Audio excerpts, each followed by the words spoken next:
할렐루야, 성도 여러분 모두 반갑습니다. 1월 7일 금요일 하루를 시작하는 첫 찬송 80장 천지에 있는 이름 중 찬양하겠습니다.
이 아침에 주시는 하나님의 말씀 누가복음 2장 1절에서 7절의 말씀입니다. 한 절씩 교독해서 하나님 말씀 받도록 하겠습니다. 그때에 가이사 아구스도가 영을 내려 천하로 다 호적하라 하였으니 이 호적은 구레네가 시리아 총독이 되었을 때에 처음 한 것이라. 모든 사람이 호적하러 각각 고향으로 돌아가매 요셉도 다윗의 집 족속이므로 갈릴리 나사렛 동네에서 유대를 향하여 베들레헴이라 하는 다윗의 동네로 그 약혼한 마리아와 함께 호적하러 올라가니 마리아가 이미 잉태하였더라. 거기 있을 그때에 해산할 날이 차서 맏 아들을 낳아 강보로 싸서 구유에 뉘었으니 이는 여관에 있을 곳이 없음이러라. 아멘. 오늘 누가복음 2장은 그때에 이렇게 시작이 되지요. 우리 성경에 때가 참에 말할 때 이 하나님이 특별히 간섭하시고 역사하시는 시간, 하나님의 시간을 말하는 것이 있고, 또 그냥 때 이렇게 말할 때에 그냥 우리 사람들이 이해할 수 있는 역사적인 순서적인 시간을 이야기할 때가 있습니다. 오늘 본문에 나오는 그때는 하나님이 특별히 역사하시고 간섭하시는 그 시간을 말합니다. 그때에 로마 왕 가이사 아구스도가 천하에 영을 내렸습니다. 각 나라 각 족속들이 자기가 살고 있는 데서 자기의 고향으로 가서 호적을 등록하라는 명령을 내린 것입니다. 그때는 시리아의 총독 구레노가 총독으로 일할 때인데 처음 실시한 것이었습니다. 이 하나님께서 독생자 아들 예수 그리스도를 이 땅에 보내시고자 하시는 하나님의 놀라운 섭리, 그리고 하나님의 경륜이 담겨져 있는 일이었지요. 그런데 아마도 로마 왕 가이사는 자기의 영토와 자기의 그 백성들이 너무 많으니까 그것을 다 한번 숫자를 세보려고 하는 인구조사도 있었을 거고, 그 다음에 세금을 이전보다도 더 빠짐없이 잘 거두려고 하는 부를 얻는 목적도 있었습니다. 그리고 로마는 계속해서 나라를, 영토를 확장시켜가는 중이었으니까 군사로 쓸 사람들을 정확하게 징집하기 위해서 인구조사를 한 거지요. 그러니까 자기가 살던 거주지에서 자기의 고향으로 돌아가서 호적을 다시 등록을 해야 되니까 엄청난 사람들이 이동을 하게 된 것이지요. 가이사는요, 로마 왕은 더 많이, 더 강하게, 그리고 더 높은 권세를 자랑하기 위해서, 그리고 더 많은 것을 얻고자 군사적인 목적, 경제적인 목적, 자기의 명예, 왕으로 군림하는 목적으로 이 인구조사를 실시한 것이었죠. 그러니 예수를 믿는 사람이든 믿지 않는 사람이든 모두 다 이동을 해야 했던 것이죠. 사실은 그게 로마 왕이 온 천하를 그렇게 했다고 생각을 했을 거예요. 그러나 하나님께서는 독생자 예수 그리스도를 이 땅에 보내시기 위한 하나님의 놀라운 엄청난 계획이었던 것을 알지 못했던 거죠. 그래서 요셉과 마리아도 갈릴리 나사렛에서 유대 땅 베들레헴으로 이동을 해야 했습니다. 요셉이 다윗의 족속이니까 베들레헴이라는 동네로 오게 됩니다. 근데 여러분, 이 베들레헴은 이 사해바다 서편에 있는 그 예루살렘 근처 베들레헴이고, 지금 요셉과 마리아가 살던 곳은 저 위쪽 북쪽에 갈릴리 나사렛 동네입니다. 그러니까 거기서 북쪽에서 남쪽으로 이동하는 거리가 대개 한 150km 정도 돼요. 그 거리를 그 당시에 이동을 해야 했던 것이지요. 이것은 마리아가 그 천사를 통해서 그 아기를 잉태할 거라는 소식을 듣고 이미 아기를 가졌다고 하는 엘리사벳을 찾아서 간 그 거리예요. 굉장히 먼 거리죠. 근데 그때 이미 마리아는 잉태를 하고 있었다라고 오늘 본문 성경이 말합니다. 자, 여기 나오는 베들레헴, 이 베들레헴이라는 곳이 예수님이 탄생하신 곳인데 베들레헴의 이름은 떡집입니다. 그러니까 이 예수님께서 베들레헴에 태어나신다라는 것은 하늘로부터 오는 생명의 떡이 이 땅에 오시는 것을 의미하고 있었던 것이죠.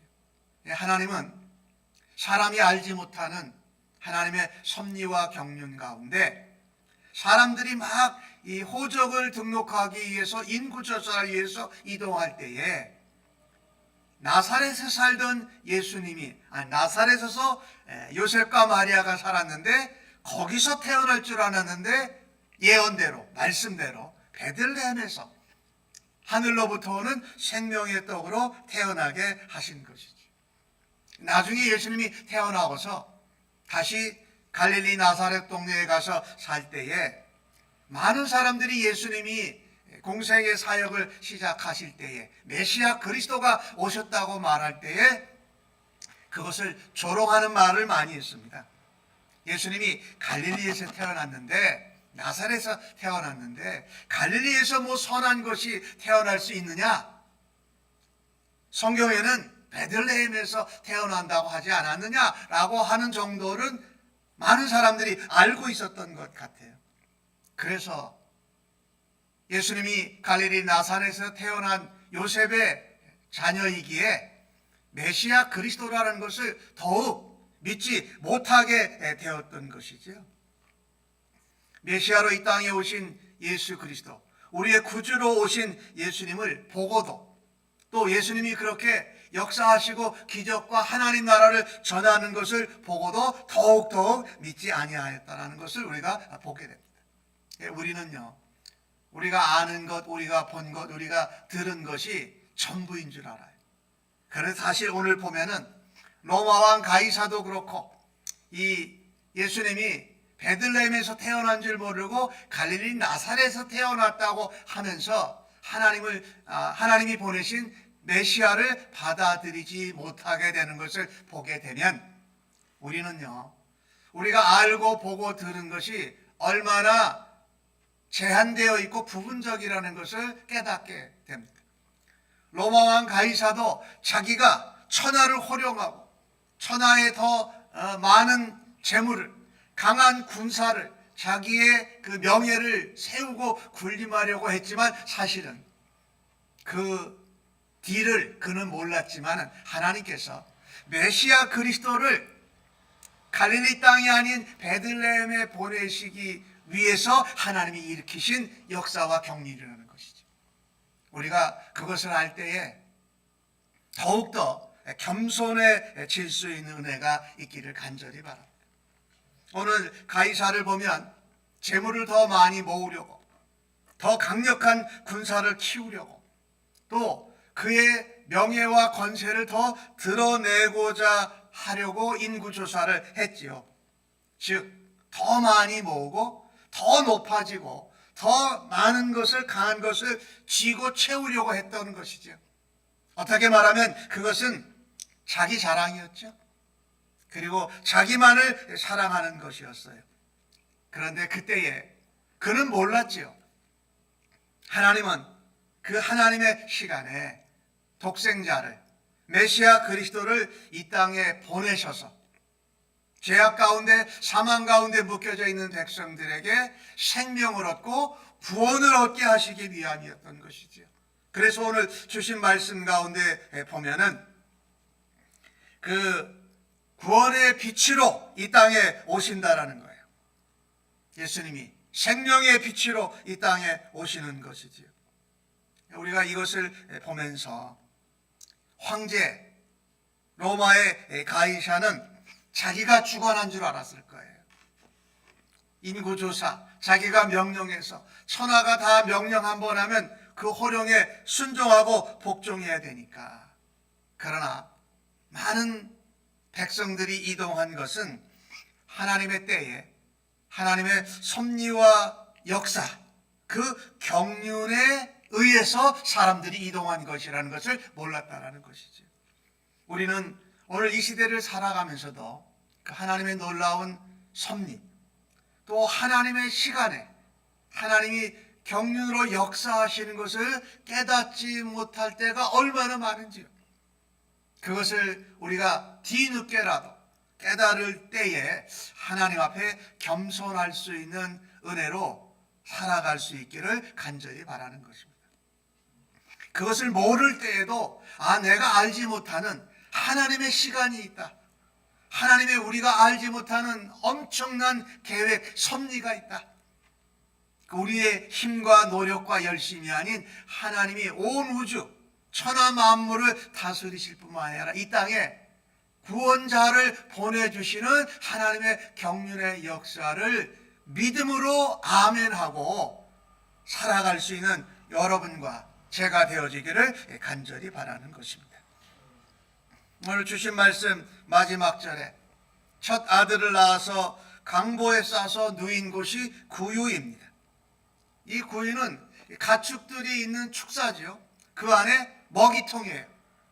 가축들이 먹는 먹이통에 예수님이 강보에 싸서 누워져 있다라는 것이죠. 그는 하나님의 아들입니다. 하나님이십니다. 하늘의 보좌에 계신 분인데 그것을 뒤로 하고 이 죄와 사망이 있는 이 땅에 오셨습니다.